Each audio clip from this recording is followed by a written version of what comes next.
2%, quelque chose comme ça, j'en sais rien. 0,75. Il y a très longtemps, au début, c'était 4,75 ou un truc comme ça. C'est 1,5. Je sais pas du tout. Pas plus de 2%. Hein. Très peu, très peu, trop peu.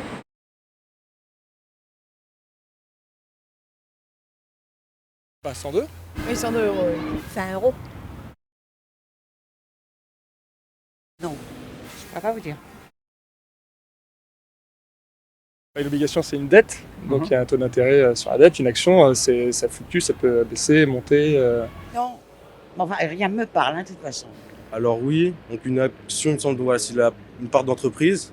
Et on achète une obligation, et eux, dans 10 ans, ils nous rendent donc l'obligation avec des taux d'intérêt en plus. Les actions, c'est dans les bourses. Les obligations, ça, c'est vous les placez à la banque. Une obligation au sens propre du terme, oui. On a des obligations tous les jours, j'ai envie de dire. Après, une obligation, si vous me parlez en termes financiers, non.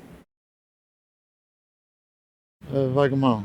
Dans les SECAV, il y a des actions, non? Non, je sais rien, On me le répète, mais bon, j'entends pas.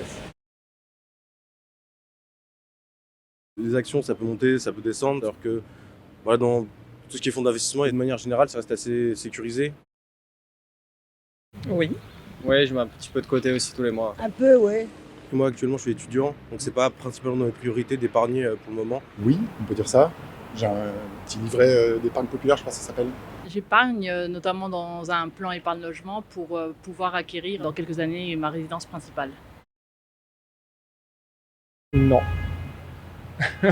je me laisse l'argent sur mes comptes courants. Projet maison ou projet, j'aimerais bien monter un petit hôtel. J'ai dans mes objectifs d'être un jour propriétaire.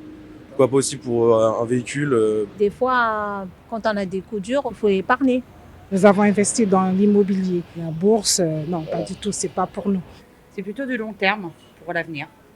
Pour les enfants, c'est pour du plus long terme. C'est pour compenser une perte de revenus qui sera conséquente au moment de la retraite. On épargne dans ce but, le but de se protéger. Moi, j'investis moi-même mon argent dans des entreprises en non-coté, en fait, directement. Je fais des investissements non-cotés dans des boîtes que je connais, que j'accompagne, etc. Pas du tout. On le fait par nos propres moyens, en se basant sur ce que nous, on souhaite mettre de côté, mais absolument pas par un conseil. Pas vraiment, je crois que mon banquier fait ce que je lui demande. Non, il m'a dit qu'il n'y avait pas assez d'argent pour que ce soit utile et intéressant. Je pense qu'il y a un réel manque d'informations simples. C'est pas donné à tout le monde, effectivement, de bien comprendre le système du placement. On ne nous donne pas assez d'informations à ce sujet-là.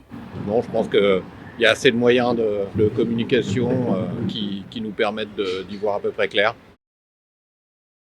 Ma banque. Je pose des questions autour de moi. La banque. Mon banquier me conseille, pas tant que ça. On écoute les médias et après, il y a les conseillers bancaires. C'est notre gestionnaire de banque qui nous a conseillé. Oui, il y a un manque d'éducation financière. L'argent est investi de manière à maximiser au maximum les profits.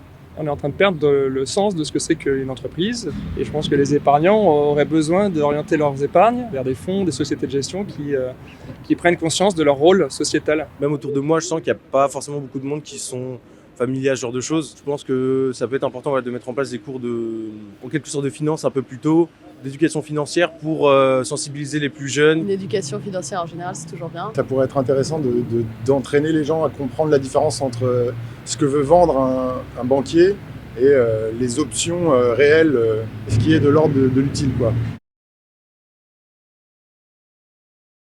Je serais pas contre de l'argent qui servirait à faire des prêts à des gens bien, par exemple. C'est ça ?